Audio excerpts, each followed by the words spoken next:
Sim, hein? Isso, eu sou a Deise. Me acolheu. Eu sou a Deise, Ok. eu estou coordenadora desde abril do ano passado, o Fábio Parra é o nosso secretário, a Maria das Graças Barbieri é a nossa vice-coordenadora, a Eva Leite é a nossa tesoureira, o José Alves é o nosso irmão aí que durante muitos anos, quando à frente da tesouraria, nós está sempre dando nosso apoio, é o homem de fé, o homem que reza, e tem o Alexandre e a Rosângela também, e agora nós estamos trabalhando bastante para que venha novos membros. Então, para que fique tudo bem registrado, essa nosso encontro formativo será gravado, e foi permitido, o nosso irmão Javier Plassati permitiu, e os demais membros também. Frei, nós sempre iniciamos com a oração de Santo Tomás de Aquino. Aí depois o senhor faz a sua apresentação e o seu pode dar seguimento ao seu encontro. Pode Perfeito. ser? Isso mesmo. Perfeito. Tá bom. Então, oração de Santo Tomás antes do estudo. Criador inefável, vós que sois verdadeira fonte da luz e da sabedoria, e o princípio supremo de todas as coisas, dignai-vos infundir sobre as trevas da minha inteligência o esplendor da vossa claridade, afastando de mim a dupla obscuridade em que nasci, o pecado e a ignorância. Dai-me perspicácia para entender, capacidade para assimilar, método e facilidade para aprender, talento para interpretar e graça abundante para falar. Dai-me habilidade para começar, segurança para prosseguir e perfeição para concluir. Vós que sois verdadeiro Deus e homem, que viveis e reinais pelos séculos dos séculos. Amém. Estamos reunidos em nome do Pai, do Filho e do Espírito Santo. Amém. Amém. O encontro é seu. Voltou.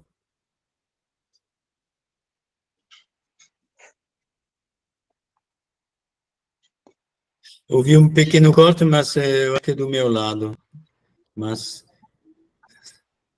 vocês estão me ouvindo? O senhor pode... Estou ouvindo, o senhor pode dar início. Ok. Boa noite a cada um de vocês, cada uma. Boa noite. Muita honra ser convidado do sertão para a grande cidade.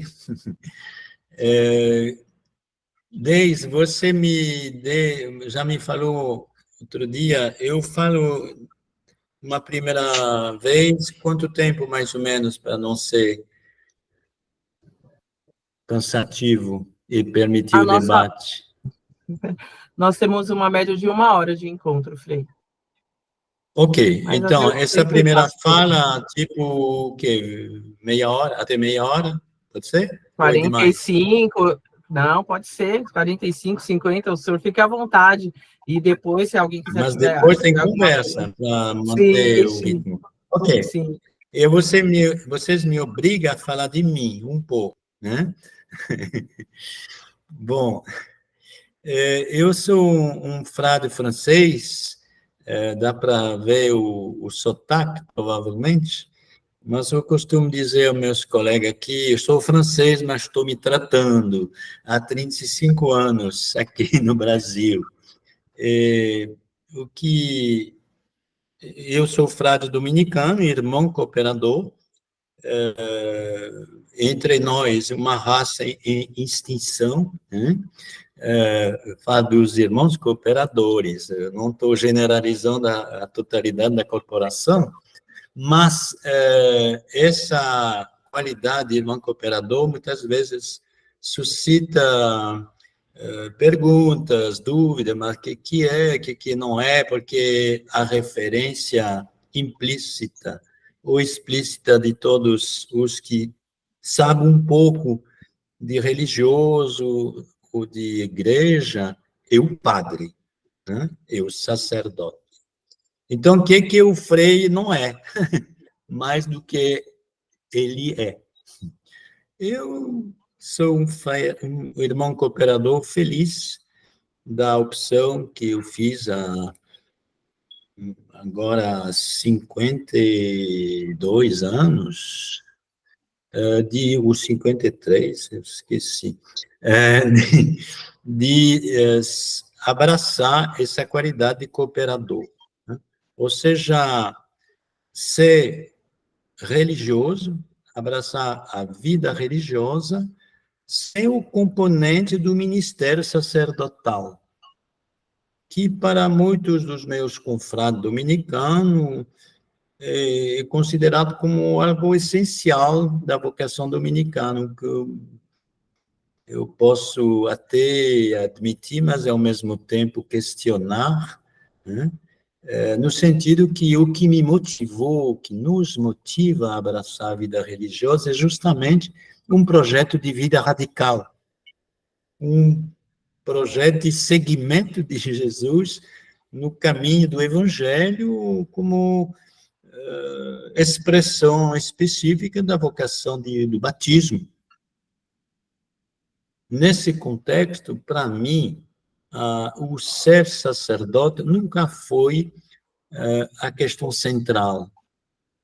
O que me motivou desde sempre a procurar a vida religiosa, nos 38 anos que passei primeiro na França, e nos 34, não, 36, perdão, que eu estou aqui no Brasil, foi sempre a mesma coisa, seguir a proposta de Jesus Cristo.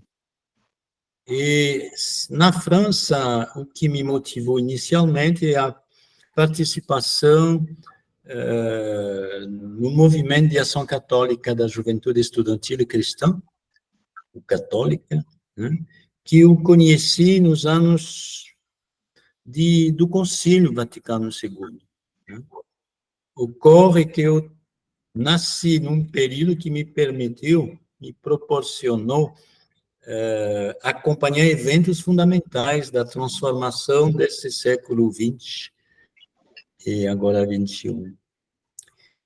Concílio Vaticano II começou em torno de 62, 60, e durou até 65, me parece, os anos da minha adolescência, quando eu me descobri nesse movimento de ação católica. Vocês conhecem os pilares, o ver, julgar, agir, né, da ação católica, um movimento que sempre pregou pela inserção, enraizamento na vida real do Evangelho. Não especificamente um trabalho que não é recusado, mas que não é central na proposta da ação católica, de contemplação, de oração, mas sim de engajamento, de compromisso na transformação social, no caso, no colégio, no liceu, na escola, na juventude.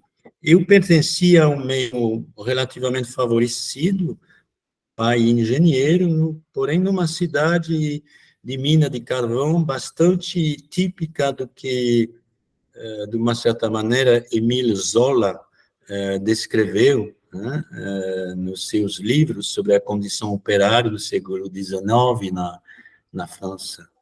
Ou seja, uma paisagem onde a hierarquia social já está na construção, onde você vê casas dos que têm e, ao lado, as casas dos que não têm. E essa contradição na paisagem, na hierarquia, que eu vivenciava tão bem na escola, sempre me chamou a atenção, como elemento de contradição. Quem sou eu? Quem é a minha família no meio disso aí? Isso é normal? Por que isso é assim?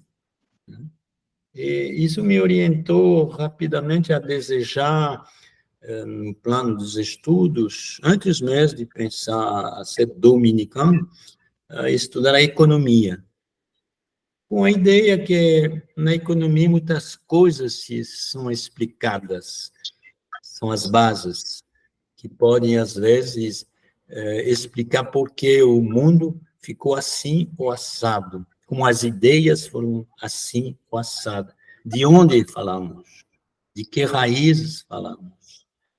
E acontece que eu fiz 18 anos em 1968, e praticamente em maio de 68, em Paris, no Quartier Latin, no epicentro da Revolução Estudantil, estudando economia e ciências políticas, e me perguntando sobre justamente esse projeto de vida radical.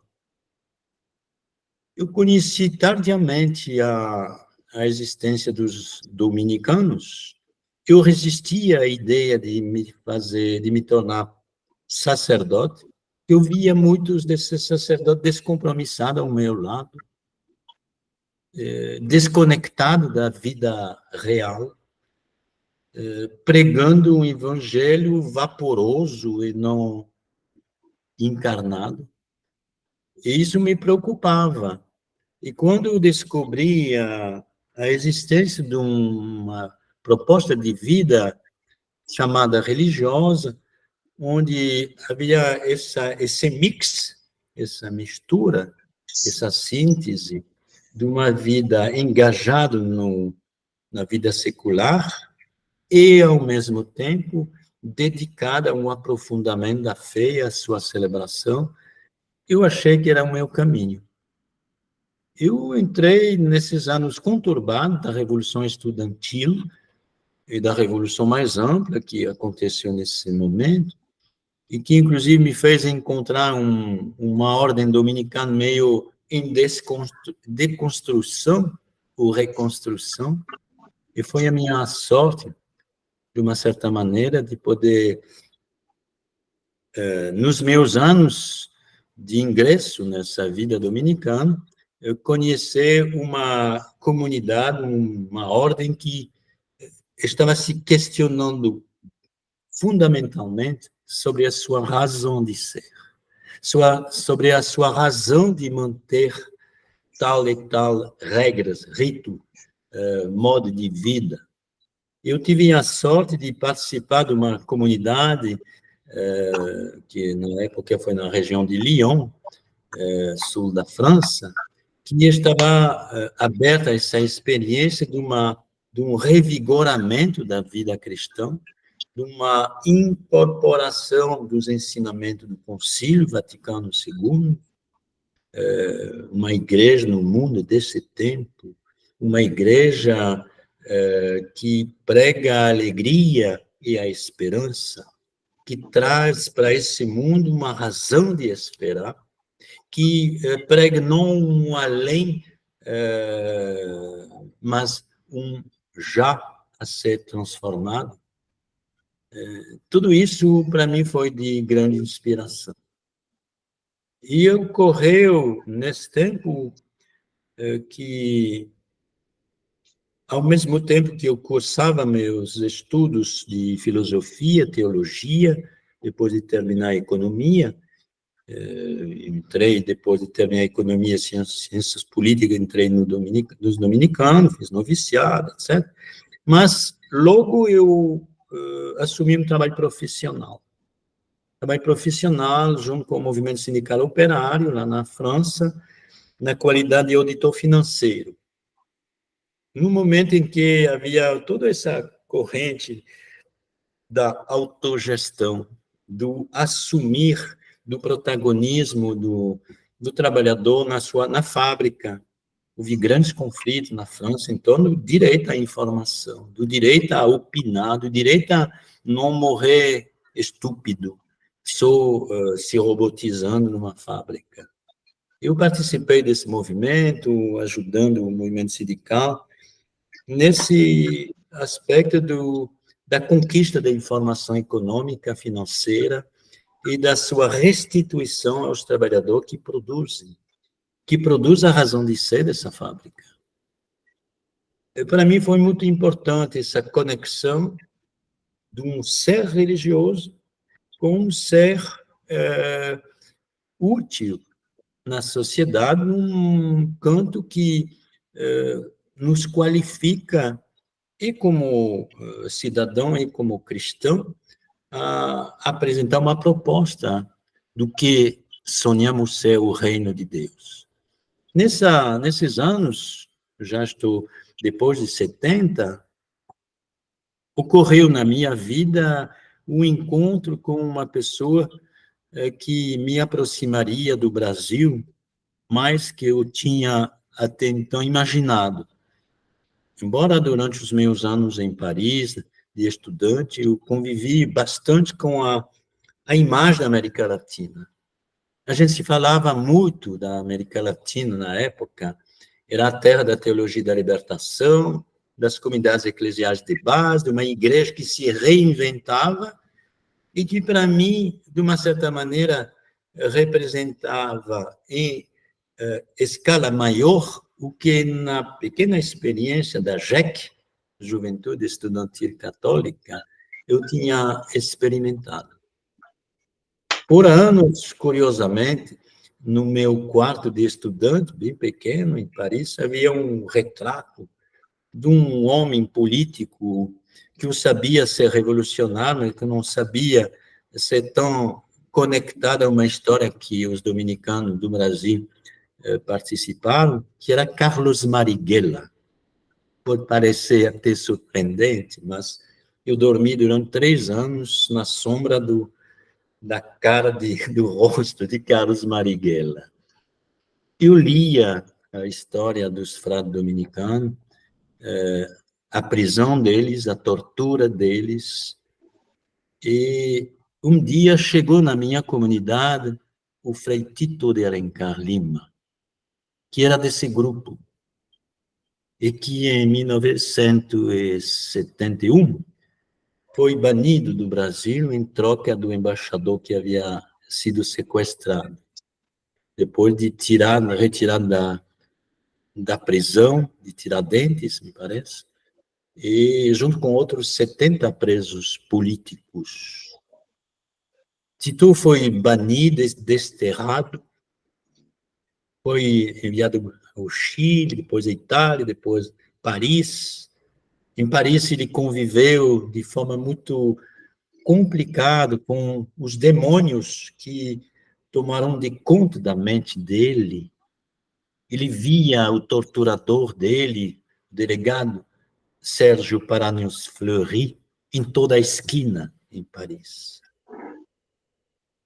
A vida se tornou quase que impossível. Foi sugerido que ele viesse morar numa comunidade mais calma, tranquila, familiar, e situado em uma região rural. Essa comunidade onde eu estava, a 25 quilômetros de Lyon. E nós fizemos amizade. Ele tinha 3 anos mais que eu, 3. Eu quase que participei sensivelmente do tormento dele.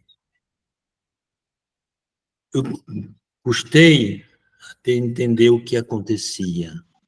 Inclusive, certa noite, logo depois do golpe de Santiago de Chile, que para Tito significou o fim de qualquer esperança, quando Pinochet tomou o poder no Chile, Tito entrou num estado de prostração, de delírio.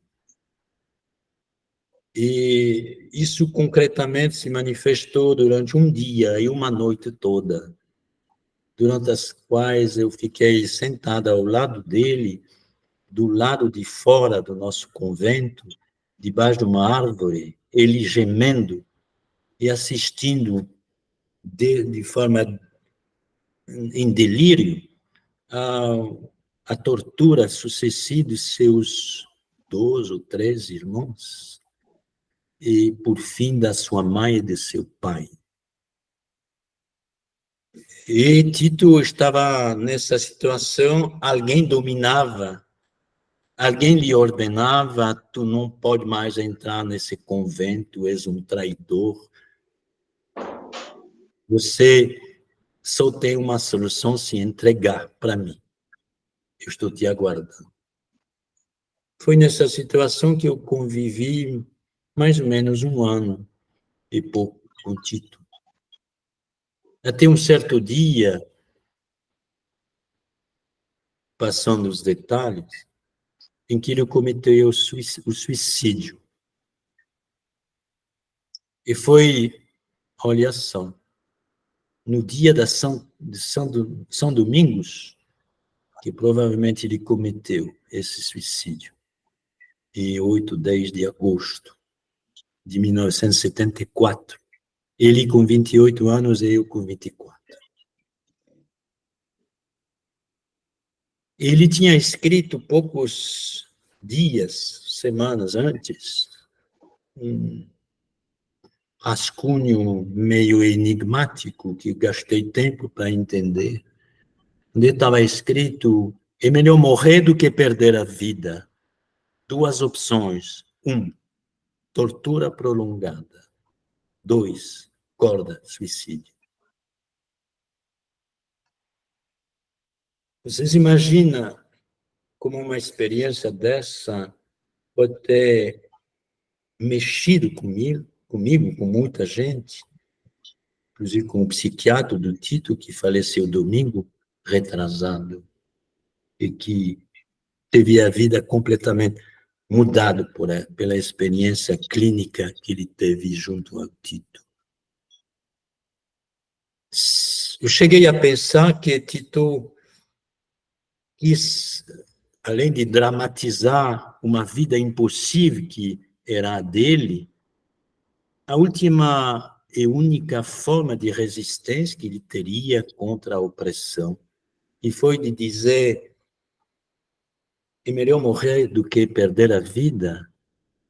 Minha vida ninguém tira, eu estou a entregando. Você, torturador, não terá a última palavra. E nós fomos vários, inclusive o psiquiatra, a considerar que Tito, mesmo no suicídio, lutou contra a opressão. Vocês imaginem como isso me aproximou muito mais da América Latina, assim, especificamente do Brasil.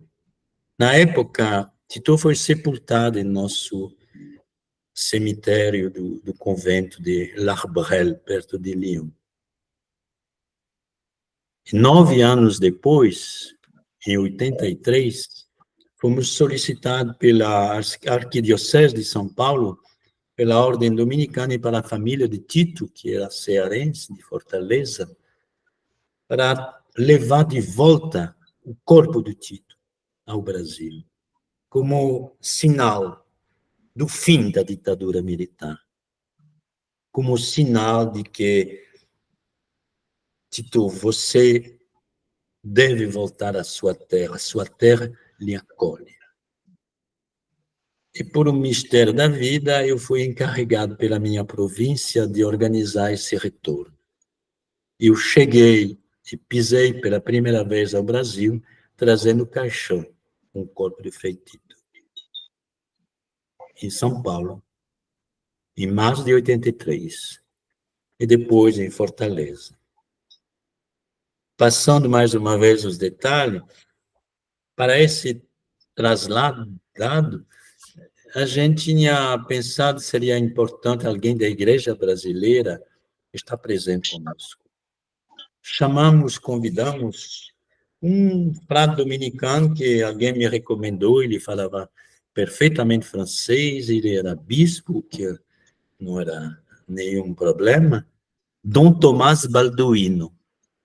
Peguei meu telefone, em janeiro de 83, eu liguei: Dom Tomás, essa é a proposta, você topa? Topo! Então ele veio.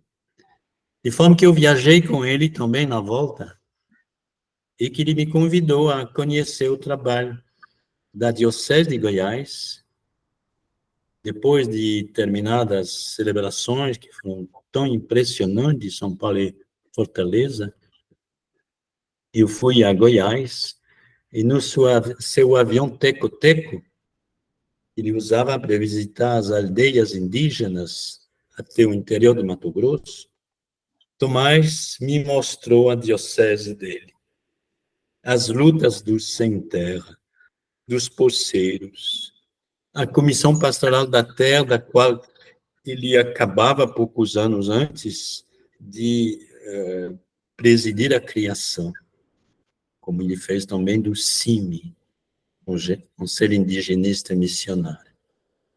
E eu conheci esses assentamentos, essas ocupações de terra, essas áreas de terras griladas, onde poceiros tentavam defender seu direito a um pedaço de chão. Eu retornei à França com toda essa visão, reforçada ainda pela continuação dessa viagem que eu fiz no atual Tocantins, onde eu conhecia já o Frei Henri Burin de Rosiers, que desde 78 havia viajado da França para lá, para trabalhar como advogado da Comissão Pastoral da Terra. Conheci com ele o padre Josimo Tavares, que seria assassinado em 10 de maio de 86, perdão, e eu conhecia a atuação da CPT, que iniciava no Bico do Papagaio. Toda essa viagem impactou tanto na minha mente, quando comparava com a vida que eu vivia na França, mesmo que fosse uma vida já bastante militante, bastante engajada, bastante buscando esse equilíbrio de um enraizamento do evangelho numa realidade social, política às vezes, mas eclesial principalmente. Eu pensei, gente, e se Tito tivesse a sorte de poder ter vivido e retornado ao Brasil? Não seria essa vida que ele gostaria de ter assumido? Aí voltei, disse aos meus superiores, aos meus confrades, gente, eu acho que lá eu poderia fazer alguma coisa que importa mais, talvez. Vocês topam? Toparam. Toparam, me deram um prazo de até 6 anos para fazer essa experiência. Eu acho que depois esqueceram de mim, estou continuando nessa trilha.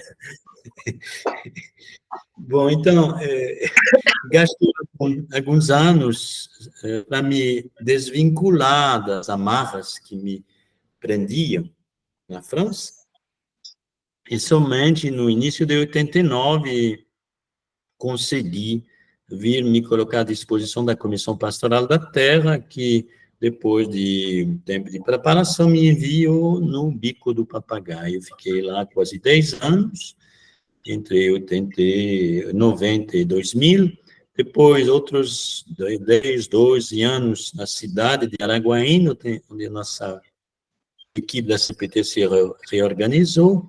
Depois, nos últimos 11 anos, 12 anos, nós formamos uma comunidade de 3, 4 frades numa área rural, a pouca distância de Araguaína, mas no interior, entre Araguaína e o Rio Araguaia, uma paróquia imensa de 20 quilômetros de comprimento, 20 de largura, com muitos assentamentos, comunidades rurais. Eu tinha esquecido de dizer que de 89, quando cheguei ao Brasil, até justamente 12 anos atrás, eu vivi sem comunidade dominicana por perto. A comunidade que eu formava era com meus colegas da equipe da CPT. Nunca vivi sozinho, agora eu estou na casa de onde eu estou falando para vocês. Somente a partir de 2012, mais ou menos, quando nós constituímos uma comunidade uma iniciativa do Frei Marcos Bellet, né, e da qual participaram o Rony Walder, o Fernando, em outro momento também, e outros, o Marcos, o Marcos, que nós chamávamos de Marcos, mas que não é o Marcos, ele tem outro nome. O Marcos Alexandre, é nosso pároco aqui, Frei. Exatamente. E eu, o mestre do estudantado. Sim, exatamente. Bom, aí eu teve uma certa rotatividade desses jovens, a gente percebeu que nem todos tinham realmente um projeto de missão que... eles tinham um projeto de missão, vamos dizer urbano, né? E essa questão do engajamento em áreas assim tão distantes da realidade urbana e das capitais era um pouco uma decalagem em relação ao projeto de vida que eles tinham. Infelizmente, nossa comunidade durou 10 anos, fiquei muito feliz, eu tive a minha primeira participação em atividade paroquial. Para mim, dominicano nunca se associou, se identificou em engajamento paroquial. Inclusive, na França, é muito raro um dominicano ser pároco. Isso aqui não são duas espécies que combinam. Eu descobri que aqui no Brasil é muito raro um dominicano não ser pároco, ou não ser vigário, ou participando de uma equipe paroquial. Curiosamente, né? São tradições distintas. Mas eu fiz essa experiência misturada, eu continuei trabalhando na Comissão Pastoral da Terra, como eu faço até hoje, e servindo como step um pouco na paróquia, né, porque com tantas comunidades para atender, é óbvio que nos fins de semana não cabia atender 22 comunidades com 3 sacerdotes, quando mais eu que não era, né? Aí eu passei a celebrar, a pregar, mais que eu nunca tinha feito até então. Eu gostei, eu gosto de fazer. No entanto, eu não gosto de ser colocado num pedestal de sacerdote, de hierarquia. Inclusive, atualmente, eu vivo numa periferia de Araguaína, eu estou me incorporando a uma comunidade que se reúne debaixo de um peripiqui, por enquanto.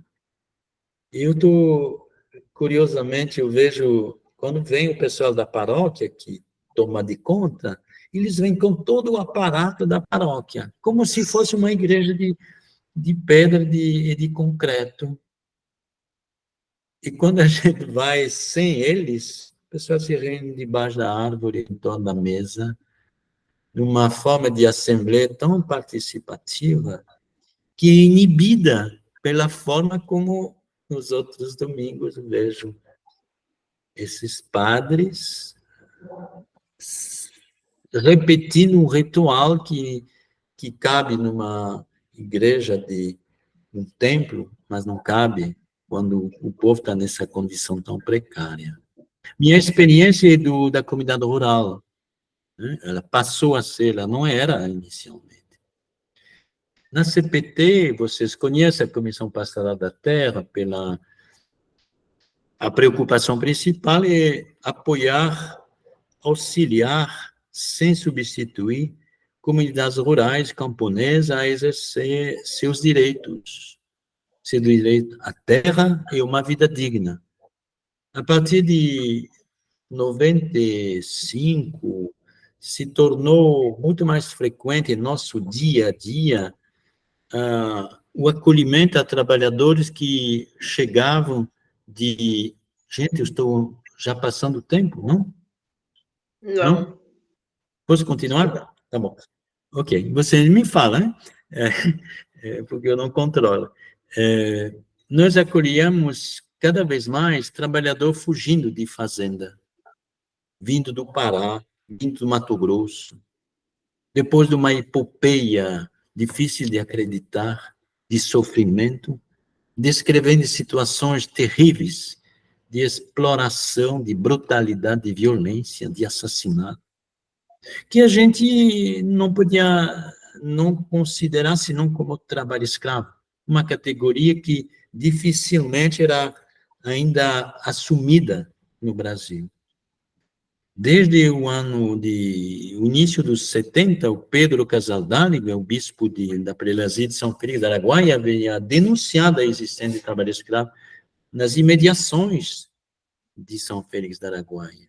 Ele presenciava isso, foi tratado de comunista. Houve um negacionismo instalado por 20 anos, de 70 a 90, em Brasília, dizer, isso aqui não existe, isso aqui não é verdade. Tanto é que a Comissão Pastoral da Terra, o Frei Henri de Rosier, especificamente, se encarregaram de, já que no Brasil não havia ninguém acreditando, fazer as devidas pressões nas organizações internacionais, na OIT, Organização Internacional do Trabalho, na Subcomissão de Direitos Humanos da ONU em Genebra, no Parlamento Europeu em Bruxelas e na Comissão Interamericana de Direitos Humanos em Washington, da OEA. Inclusive, eu, antes mesmo de ir ao Brasil, já nos anos em 80, mais tarde, em 85, antes de vir me instalar no Brasil, o Henri me enviava, o ACPT me enviava documentos, dossiês. Lyon, onde eu morava, era a 150 quilômetros de Genebra. E eu levava a Genebra. Eu me associava, de uma certa maneira, a essa ação de incidência, que criou tamanho embaraço, constrangimento para o Estado brasileiro, que em 94, Fernando Henrique Cardoso, novo presidente, resolveu reconhecer oficialmente a existência do trabalho escravo e ordenar o início de uma política de combate ao trabalho escravo, que a partir de 95 iniciou com a criação de um grupo móvel de fiscalização, o qual libertou 61 mil pessoas de lá para cá, no Brasil. E, aos poucos, uma política nacional de acompanhamento a essa erradicação do trabalho escravo, e da qual eu participei com a CPT. E nós decidimos, em 97, de nos organizar em campanha nacional contra o trabalho escravo. E o lema dessa campanha, não sei se vai dar para ver, é de olho aberto para não virar escravo. Perdão, como que é? Dá para ver? Sim. E dessa campanha eu sou o coordenador desde 97. Agora, recentemente, outros colegas tomaram a responsabilidade, colegiadamente, nós organizamos essa campanha. Uma forma de dizer, combate ao trabalho escravo é uma realidade tão grave, tão essencial, e que implica tantos níveis de intervenção, porque o trabalho escravo não acontece por acaso e por acidentes ou por maldade de uns, ou inocência de outros. Ele acontece em situações que a Corte Interamericana de Direitos Humanos caracterizou como de discriminação histórica estrutural. O Brasil recebeu a metade dos africanos traficados durante os 4 séculos, 6 milhões. E não é por acaso que nos resgatados das vinícolas de Bento Gonçalves, 95% era afrodescendente. 95%. E quase todos da Bahia. E que, numa estatística mais ampla, nós temos 80% dos trabalhadores resgatados do trabalho escravo que são afrodescendentes. Quanto a média da população brasileira é 52% de afrodescendentes. Um exemplo, né? Mas o trabalho escravo é como que um abscesso, uma ferida, uma mancha, um crime, que aglutina muitas outras violações, muitos outros crimes. muitas outras discriminações. O direito à terra, o direito a políticas públicas, o direito à saúde, o direito a exercer uma identidade camponesa de um povo originário, o direito a ter seu território não grilado, não invadido por minerações ilegais, não destruído por venenos ou por deflorestamento ilegal. Enfim, sem entrar nesse detalhe, mas tudo isso, para mim, se tornou o terreno, o chão no qual anunciar o evangelho é preciso. Qual é a boa notícia que pode se anunciar num terreno desse? Se não resgatar a dignidade de uma pessoa, se não dizer, tu tem o mesmo direito que qualquer um. E se eu não faço isso, como que eu me coloco perante Mateus 25, o juízo final? Eu estava com fome, eu estava torturado, eu estava despejado e você não me socorreu? Ou essa pergunta do Papa Francisco, cadê teu irmão? É a única pergunta que nos será feita no juízo final, cadê teu irmão? O resto, se você rezou bem, foi à missa nos tempos certos, esteve em paz com os mandamentos da igreja, é importante. Mas se o básico, que todas essas regras, esse regramento da nossa vida eclesial, espiritual, religiosa, não se embasa numa realidade vivida de respeito à vida, de respeito à dignidade, de reconhecimento do irmão e da irmã, como que vamos falar meu pai, nosso pai nosso? Eu tive a oportunidade há 2 anos de, a pedido do governo, de uma organização internacional da ONU e do governo argeliano, de ir apresentar a forma como religioso do Brasil combate a escravidão moderna. Fui fazer isso na cidade de Oran, que é a segunda cidade da Argélia, a cidade onde um bispo foi assassinado uns 15 anos atrás, que era dominicano, Pierre Claverie. E foi a época dos monges trapistas, vocês lembram provavelmente, 17 deles, me parece, foram assassinados por comandos possivelmente islâmicos, não ficou nunca bem esclarecido. E o meu público era formado por imãs. Imãs são os sacerdotes, entre aspas, da religião islâmica, né? E havia também umas equivalentes das freiras. E um deles me perguntou, você fala que no Brasil a Comissão Pastoral da Terra, a igreja, ajudou ao resgate de 60 mil pessoas, mas confessa, vocês fizeram isso só para evangelizar? Não há de dizer, né? Evangelizar é converter, né? Fazer mais católicos. Aí eu fiquei embaraçado, porque você, uma situação dessa, explicar. Eu acabei dizendo, eu nunca falei de Deus ou de Jesus para esses trabalhadores quando eles vêm bater a porta da CPT pedindo socorro. Mas quando eles saem, vão embora, depois de resgatado, os colegas deles que estavam na fazenda, e pelos quais eles vinham denunciar, eu sei que eles levaram uma boa notícia. Essa boa notícia era justamente, nós temos todos os mesmos direitos. Esse aqui é evangelho. Esse aqui vale todas as Bíblias, todos os Alcorão do mundo. Então, aquele irmão não mais me respondeu. Mas eu estou feliz, inclusive, de constatar que na igreja que nós temos, essa questão foi colocada em em lugar de prioridade. Sabe que uma das primeiras iniciativas do Papa Francisco, quando ele foi empossado como Papa, foi de convocar um congresso mundial em Roma, Vaticano, sobre o combate à escravidão moderna.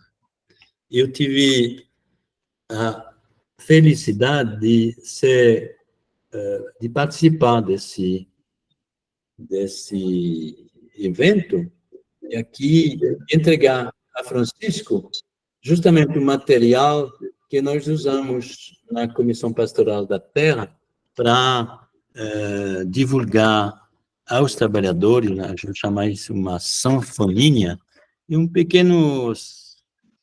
carteirinha de salvaguarda, onde eles encontram as mínimas informações de como proceder numa situação dessa. Isso é a minha vida dominicana. Ela apresenta muitos aspectos que só poderia ser objeto de controvérsia, de questionamento. Eu sei que não vivendo em comunidade, eu não estou, inclusive pessoalmente, satisfeito, feliz. Nunca desejei viver dessa maneira. Mas quando a minha comunidade se desfez, o provincial nos visitou, e o bispo local também, eu disse, escuta, eu não vim aqui especificamente porque você me chamou, você me acolheu, eu sou muito feliz, mas meus irmãos vão embora, a minha missão, infelizmente, ou felizmente, não pode simplesmente se desfazer. Eu tenho uma responsabilidade de continuar a missão que eu assumi. Enquanto eu tiver pernas para continuar, embora sou aposentado desde há 9 anos, eu posso ainda servir, então eu servirei. Se vocês topar, eu fico. Toparam, eu fiquei. Bom, a vida de um dominicano cooperador, ela pode ser de mil maneiras, né? Ela tem a vantagem, talvez, de ser um eletrão um pouco mais livre do que acontece quando ministérios, responsabilidades canônicas lhe impõem um certo status de vida. Eu tenho realmente o sentimento de ser um frade livre, livre para cumprir a missão e para seguir os apelos do Evangelho aqui agora, nessa situação. Eu nunca me sonhei, quando eu era jovem, ou jovem adulto, como vivendo principalmente na área rural e cuidando de problemas que são dessa natureza, trabalho escravo. Porém, eu vejo uma concordância muito grande, uma coerência muito grande com esse itinerário que dessa percepção da injustiça social que me marcou muito quando jovem, adolescente, dessa militância na ação católica estudantil, depois na universidade, desse grande sonho acordado que foi a Revolução de 68, dessa militância em seguida com o movimento social e sindical operário francês, desse encontro com Tito e a realidade da tortura, o que ela disse, do potencial de violência insano de um regime militar ditatorial, da importância da luta pela cidadania, democracia, da importância da luta pelo direito à dignidade, eu vejo uma continuidade que, para mim, é também a continuidade do que eu chamo de evangélico nos dias de hoje. Me desculpa me ter alongado, eu estou à sua disposição para eventuais questões de debate.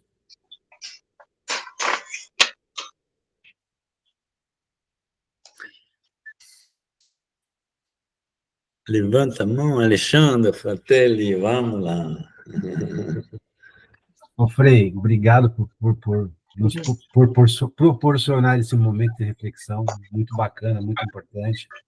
Nós que vivemos uma realidade urbana, que o senhor mesmo falou, né? A gente ouve falar, ouve comentários, mas é uma coisa muito, assim, superficial. E aí a pergunta que eu mando para o senhor, depois de tudo que o senhor passou, montou comunidade de seis, está sozinho aí, o que o senhor pensa para o futuro? Como que o senhor vê o presente e como o senhor projeta o futuro baseado em toda a sua história? O meu futuro ou o futuro? O seu futuro em particular e depois o futuro do Brasil, vamos colocar. Eu estou mais preocupado com o futuro do planeta do que com o meu futuro, no caso, falando de forma bem sincera. Claro que eu estou preocupado às vezes, eu vejo as perdas que acontecem necessariamente. Eu vou fazer 74 daqui a poucos dias, acho que é a semana que vem. Claro que o corpo não reage como reagia, a memória, o HD fissura um pouco, o acesso às informações é mais difícil, a gente faz as coisas mais lentamente, mas eu percebo que, tanto enquanto eu conseguir não ser um peso, mas um possível auxílio para os 8 colegas que eu tenho nessa equipe da Comissão Pastoral da Terra, que está aqui no norte do Tocantins, baseada em Araguaína, tem razão de continuar, né? Enquanto eu estiver em bom entendimento e comunhão com a minha província dominicana, a ordem, como eu estou, tranquilo. E a mesma coisa com a igreja diocesana que aqui está. Eu estive em Roma há 3 meses, participando da comissão mundial que foi criada, de 5 ou 6 frades, para refletir o futuro dos cooperadores. E, como eu disse, é um futuro bem problemático, uma raça em extinção, né? Praticamente. Tem 3 cooperadores no Brasil, dominicano, o Beto, o Carlinhos, eu. Né? Bom, e muitas vezes a ideia que os frades têm é que um cooperador é um dominicano sem os atributos do verdadeiro, né? Inclusive, como forma de brincadeira, quando me pergunta assim, frequente, ouvem, perguntam, mas o que é que um religioso que não é padre? Eu falei, é a versão masculina da freira. Uau! Aí tá entendido. Mas eu acho interessante essa comparação, porque ela nos coloca perante o projeto de vida religiosa como um projeto em si, independente de atributos de ministério, de poder sacramental, e um projeto de vida. Né? Então, meu futuro, por enquanto, graças a Deus, a saúde está boa. Se eu consigo não cair de moto, porque eu ando muito de moto, tá ok também. Eu consegui até o momento, a moto está inteira, ela está com 110 mil quilômetros rodados integralmente por mim, desde que criamos essa comunidade de Aragominas, onde Ronival participou. Né? Bem, não é um futuro tranquilo. Aos poucos a gente vai reduzindo o ritmo, a gente vai passando para os mais jovens. Estou numa equipe, a média da idade dos meus colegas é 30 anos. Né? Tem um que tem 65 no final desse ano, e eu que ultrapasso.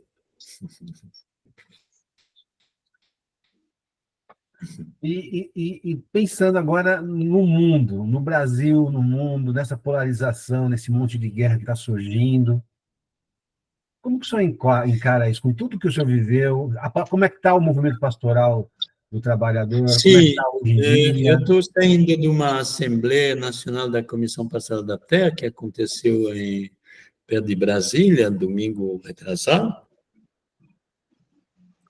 Estamos ainda inspirados por um sonho, né, de uma transformação social, e a gente vê cada dia o tanto de obstáculos que inviabiliza as transformações que sonhávamos, né? E, às vezes, a gente se diz que o principal é segurar para não recuar, para não retroceder, né? Avançar hoje já se torna mais difícil. A minha geração sonhou muito, né? Muitas transformações possíveis.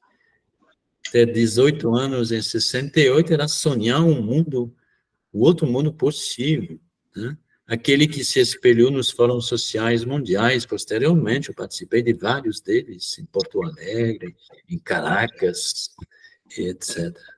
Mas, hoje, nesse descalabro mundial, climático, de identidade nacionalista, de imperialismo que se devora um ao outro, desse potencial das imensas empresas movidas a lucro, essencialmente, né?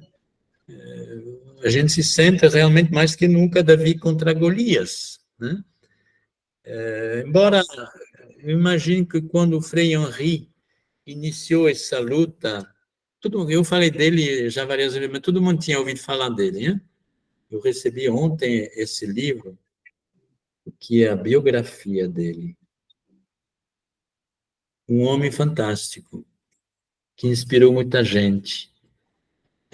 Mas quando ele começou esse trabalho denunciando o trabalho escravo, quando Pedro Casaldáliga começou, não tinha nenhuma esperança de vencer o dragão, nenhuma.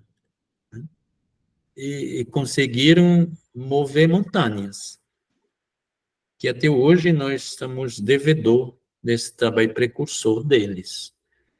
Eu acho que não mata a nossa esperança essas desilusões. Nós temos muitas desilusões, mas esperançar continua sendo preciso.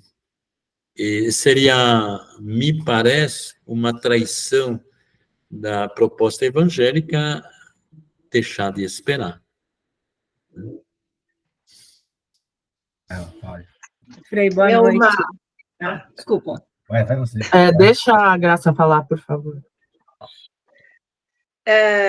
Ô Frei, eu vejo que aqui na nossa igreja, é um trabalho bem pequeno, mas eu vejo que as pessoas têm a pastoral social que ajuda as pessoas com cesta básica, com orientações, e essas pessoas, elas não, como se diz? Elas não vão atrás de melhorias. Que eu vejo que tem filhos que já teve os pais e os avós, que vêm pedindo e aceitando cesta básica desde uma sequência, né? Pensando nisso, depois de todo esse trabalho do senhor, eu vi algum progresso dessas pessoas que o senhor fez esse trabalho, esse empenho, ou continuam nessa sequência assim de não melhoria, não ir atrás? É uma dúvida que eu tenho, que eu vejo em muitas igrejas, isso eu queria saber em relação ao trabalho do senhor. Não sei se eu me entendi. O trabalho da CPT não pode ser caracterizado como um trabalho social, assistencial, né? Esse é um ponto importante. É um trabalho de acompanhamento a grupos camponeses, quilombolas, por exemplo, populações tradicionais, que têm um enraizamento numa terra, num território, do qual, muitas vezes, eles foram arrancados por violências, por violações, por grilagem. Então, nosso trabalho é de provocar uma atuação articulada, organizada, consciente dessas pessoas, um protagonismo dessas famílias para organizar a sua vida e cobrar políticas públicas adequadas. Então, eu vejo, sim, uma vida que tem melhorado para muitas dessas famílias. Claro que é um contingente de família muito insignificante, poderia-se dizer, se comparada à totalidade dos que precisariam. E mais complicado, e como houve muitas vezes na história recente do Brasil, interrupção das políticas públicas de apoio a esse tipo de situações, da agricultura familiar, por exemplo, isso tem levado muitos jovens a perder qualquer esperança que ali poderia ter um futuro para eles. Os jovens, não tendo reconhecido um direito a uma educação do campo adequada, estão na cidade, ou tendem a ir para a cidade, ou a seguir as promessas de gatos aliciadores, para pegar trabalho em regiões remotas. Esse é um problema muito sério que nós enfrentamos, como trabalhar a dinâmica das juventudes no campo. Mas, para as famílias, e são centenas, com as quais conseguimos segurar um pedaço de chão, organizar assentamentos sustentáveis, sim, houve uma melhora.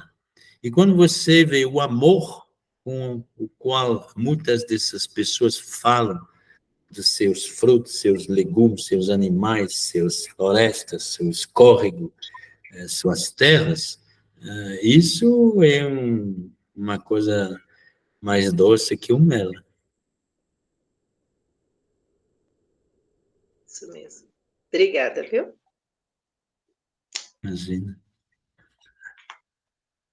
Havia outra, você queria falar, eu não tenho seu nome ao lado, Xandra, Rosângela. Rosângela. Então, boa noite, Frei.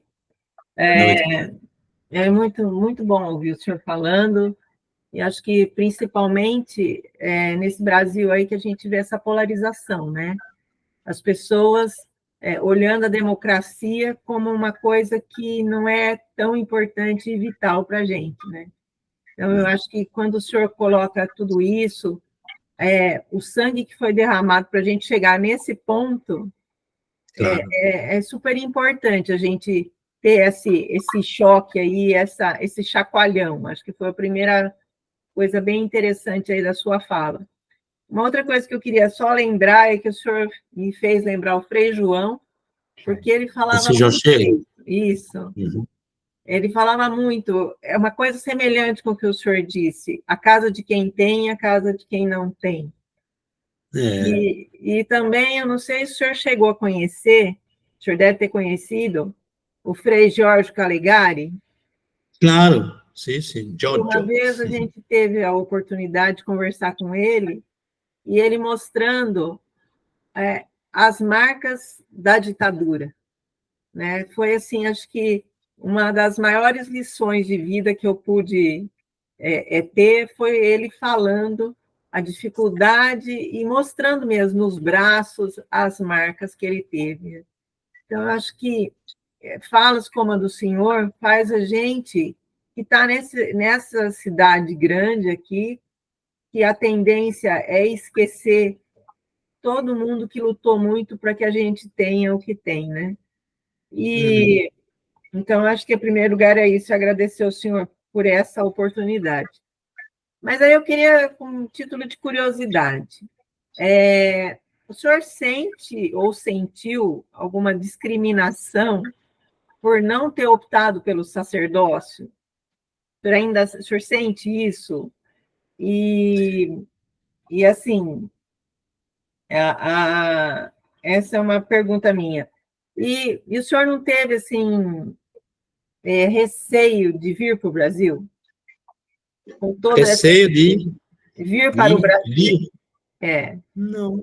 Não. Bom, eu terminando, pegando pelo fim, Não, porque, como lhe disse, havia toda uma idealização na minha geração e na situação dos anos 60, 80, das lutas dos povos latino-americanos contra os regimes ditatoriais e na invenção de uma outra forma de ser igreja, né?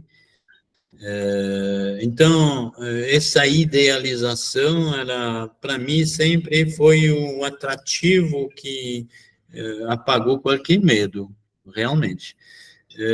Bebi também nessa consciência que o Beto e vários outros têm muita razão repetida. A fé é o contrário do medo, né? Então, estamos aqui para viver a nossa fé. E realmente eu sou devedor de toda a vida atormentada do Frei Tito. Não que eu me considere como vivendo o que ele poderia ter vivido, mas eu me sinto devedor, sim, né? E, de uma certa maneira, me alegra pensar que o que eu estou fazendo, talvez ele gostaria de ter feito. O outro ponto, e realmente a memória dessas pessoas que entregaram sua vida para essas causas é fantástica. Nós estamos preparando para mês de maio essa romaria do padre Josimo, né? Dá para ler? Sim, é? Dá sim, dá sim. Isso. Bom, justiça e paz hão de reinar. Eu conheci Josimo, vai ser a 21ª Romaria. De 2 em 2 anos a gente faz isso. Não não falei errado. Sim, é isso mesmo. 20ª quase Romaria. Me chama a atenção, por exemplo, mesmo em pessoas que são de uma outra geração, eu conheci recentemente um pastor evangélico em Goiânia, que entrou em contato comigo pela internet para me apresentar esse livro. O nome dele é Vanderlei Carvalho. Ele tem 38 anos, 25 anos. A figura do Tito, para ele, é uma figura inspiradora. Para ele, ele é um homem do Evangelho. Ele escreveu essa coletânea de poesia sobre Tito, né? Inclusive, eu recomendo para vocês, não sei se vocês tiveram a oportunidade de conhecer esse livro, que é o último, mais recente, mais atualizado, publicado sobre a vida do Frei Tito, por Leneide Duarte Plon e sua filha Clarice Meirelles, né? É super interessante. Metade do livro, que tem 500 páginas, 400, e sobre a vida do Tito no Brasil e a outra metade na Europa. E com uma intensidade, vamos celebrar em agosto que vem os 50 anos, né, do mártir do Frei Tito, em São Paulo, inclusive, 10 de agosto, ou 12 de agosto. Né? Enfim, não tem... A primeira pergunta era? Desculpa. Não, se o senhor se sentiu discriminado, discriminado. por não ter optado pelo sacerdote. Sim, sim, mas é tão estúpida essa discriminação que ela não... eu deixei. De forma pouco evangélica, eu a desconsidero. Não, e muitas vezes é um desconhecimento completo, é um sentimento que nasce, que só traduz um ambiente de clericalismo, no qual algumas, inclusive colegas, confrades, têm vivido, parece, a vida inteira, não conseguiram escapar em algum momento desse ambiente puramente eclesiástico. Eu tive a sorte, me parece, de ter essas saídas, essas possibilidades de viver igreja em saída, né, que me deixaram um pouco mais tranquila em relação a vários pecados que eu constato em nossa corporação. Limitações, vamos dizer. Mais alguém gostaria de fazer uma pergunta? Você não vão me trair junto aos confrades, hein? Fica tranquilo, Frei. Mas fica pode tranquilo. também. Às vezes eu gostaria de dar uma dose de provocação, sim. Não, é que a Temos gente... para que venha mais irmãos cooperadores, né, Frei? É verdade. Não, e que eu acho que mais irmãos que tenha uma apetência com uma igreja que se renova. Eu estou cansado de ver padres jovens que parecem interessados em repetir o que se fazia antes do Concílio Vaticano II. Que coisa! Né? De retornar a coisa que a gente tinha superado com tanta alegria. E não. O essencial que a gente elaborou durante esses 40, 50 anos passados, parece que pode ser jogado para o lixo. Que coisa. Sim, e não são pessoas maldosas, não são pessoas necessariamente reacionárias, mas esse classicismo me incomoda. Perdão. Ô Frei, eu vejo esse trabalho do senhor, de cooperador, me identifico muito com ele, porque eu vejo que o senhor atinge o povo, e eu sou uma pessoa que gosto de trabalhar para as pessoas, ver alguém crescendo, alguém melhorando, né? Sim. E às vezes os nossos padres, não desmerecendo, fica muito aquém desse trabalho que o senhor faz, pelo menos é meu julgamento, é meu, não é de ninguém. Porque só dentro da igreja, pregando o evangelho, é diferente desse trabalho do senhor como cooperador. Eu vejo isso. E eu acho isso muito lindo, esse trabalho. Deveríamos ter mais cooperadores, ou então os padres saíssem da igreja para ir atrás dessas pessoas que precisam. É uma cobrança que, às vezes, eu acho assim que o São Domingos está mais para um cooperador do que para um pastor dentro da igreja. Sim. Eu não falei besteira, mas falei. Não sei se dá para ver, eu trouxe de volta, vou recuar um pouco na minha sala, não sei se dá. Está vendo aqui, Dominicanos em Missão, 800 anos, dá para ver? Assim. Dá sim, só no mínimo. A gente tinha isso na porta da nossa casa, em Aragominas. Né? Caminhar, defender os direitos, viver a alegria do Evangelho, anunciar a boa notícia da libertação. Acho que resume bem o que deveria ser a nossa vocação a todos, família dominicana. Eu acho exatamente isso, viu, Frei, que eu sinto essa necessidade dessa mudança, assim, para a nossa fraternidade, para os padres, para todo mundo que é dominicano, porque o São Domingos eu acho que ele era um cooperador, viu, Frei? Então, já que eu levantei, eu estou brincando, mas o interior da minha sala, olha aqui, você está vendo o meu salão? Uma comunidade em formação, ainda aguardando os participantes para sentar nos banquinhos, que são banquinhos de uma romaria que a gente realizou uns anos atrás. Lindo, muito bom. Obrigada, viu, Frei, pelas palavras, por tudo. E isso vai acrescentar muito para a nossa fraternidade, que a gente está caminhando já há um tempo, né?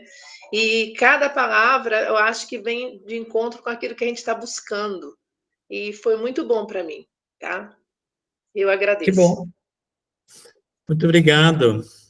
Gente, desculpe ter estendido talvez o tempo para além do habitual, ou sei lá, eu também vou ter que levantar cedo amanhã, às 5, porque temos uma reunião de preparação da Romaria, que vai ser em Imperatriz do Maranhão, que fica a 280 quilômetros daqui.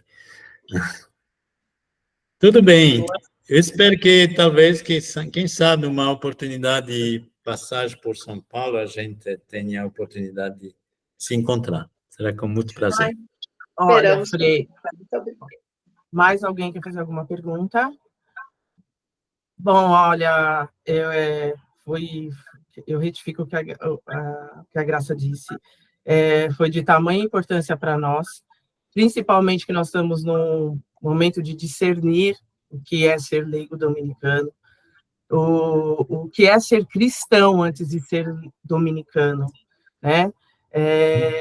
Essa é a igreja em saída, é a sua missão, e a nossa também tinha que ser fora do templo, né? A gente ser além do que todos aqui têm as suas atividades pastorais, mas o além, né? O anunciar que Domingos deixou é isso, né? O anunciar além, né? Como você disse, né? Você recebe escravos, né? Pessoas escravizadas. Para mim, que moro numa cidade, uma capital monstruosa, cheia de tecnologia, como eu estou agora, eu não tenho ideia, assim, ideia do que como ainda existe isso, né? Então, a sua importância de trazer essas informações para nós e de contar para todo mundo, né? E a sua forma de anúncio, né? Que inspire, de fato, essa fraternidade a ser cristã, misericordiosa, né? E olhar para os nossos irmãos. Você dedicou a sua vida, uma das minhas perguntas era a influência de Tito na sua vida. Então, você já respondeu ao longo da sua fala, e que inspire nós também, né? Que a gente não viva só de um assistencialismo, que a gente não viva só de a gente fazer o nosso trabalho pastoral. Aqui dentro dessa fraternidade tem a Graça, que é muito, ela tem essa questão da missão, é algo que o coração dela pulsa muito forte, eu sempre falo isso para ela. A Eva é uma mulher que está sempre à frente de questão missionária, que ela é da Pastoral da Criança, ela vai lá nas comunidades, ela começou com um projeto de fazer marmitas, e essas marmitas são levadas desde a pandemia para o centro de São Paulo, o Largo São Francisco, um dos nossos irmãos franciscanos. Então, que a sua fala, o seu modo de vida, o seu modo de anúncio nos inspire também. E agradecer a sua disponibilidade, ao seu sim pelo seu irmão cooperador, por tantos desafios, por fazer parte da história da França com as suas guerras, mas da nossa história com uma questão militar, da ditadura militar, da questão das minorias, que eu sou a minoria, eu sou uma mulher preta, eu sou uma mulher que faz parte de políticas públicas, assim como os meus filhos. Então, pessoas como você que faz a gente chegar em algum lugar, né? E que, nossa, passando em São Paulo, toma café com a gente, que sua assinação é aqui, então está super convidado a falar, estou em São Paulo, aí a gente, nós somos alguém, está tudo na paróquia, estou na capela, a gente tomar um café junto e você partilhar mais ainda de tantas histórias belíssimas que você tem, tantos de tristezas, que eu acredito que você tenha perdido muitas pessoas, muitas histórias tristes, muitos desfechos tristes, mas também da esperança, né? De ser uma figura de esperança, né? Que São Domingos continue a lhe proteger, a lhe inspirar, e que você siga seu caminho, que é muito iluminado. Muito obrigada. Obrigadíssimo. Não posso terminar sem recomendar para vocês essa leitura. Talvez você já conhece, já tem. Deixa-me ver se... Projeto de Vida Radical, de Mateus Rocha, né? Mateus Rocha, ele foi brevemente provincial do Brasil, ele foi um dos criadores da Universidade Federal de Brasília, da UNB, perdão. Ele foi caçado pelo regime militar. Um livro essencial, com prefácio do Pedro Casaldáliga. Ele foi republicado, porque ele é antigo esse livro, mas ele foi republicado pela Comissão Dominicana de Justiça e Paz, né? E, por sinal, Daisy, o trabalho escravo, às vezes, bate às nossas portas. Eu estou acompanhando esses tempos, junto com a Comissão Nacional de Erradicação do Trabalho Escravo, onde eu represento a sociedade civil, o caso da empregada Sônia, de Florianópolis, que foi desresgatada pelo seu ex-dono, desembargador de justiça de Santa Catarina. Uma situação trágica. E são centenas e milhares, talvez, porque somente nesses 2 ou 3 últimos anos começamos a perceber que tem pessoas que há 40 anos, como Sônia, ou como Madalena, estão numa situação de trabalho escravo doméstico. Alguém teria tido que ver isso, abrir o olho, e não abrimos. Enfim, para sinalizar que esse trabalho pode ser muito mais Brasil afora, que não somente aqui nas fazendas e carvoaria da Amazônia. Obrigado, gente. Frei, muito obrigada. O senhor não é padre, mas termina para nós com uma oração, uma frase ou algo que o senhor queira.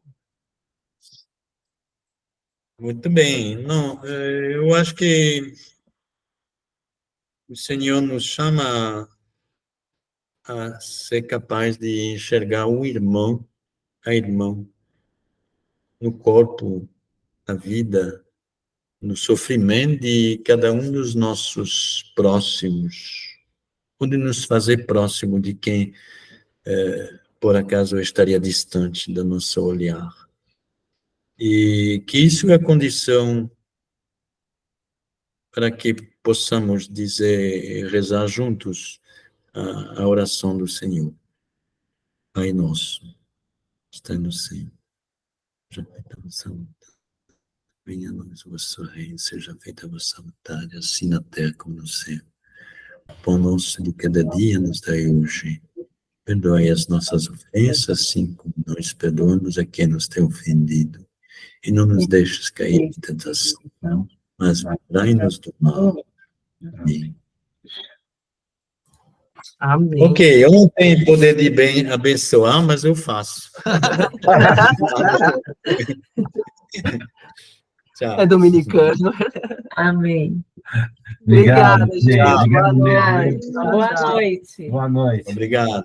Tchau, Boa tchau. noite. Fica com Deus. Bom sono. Amém.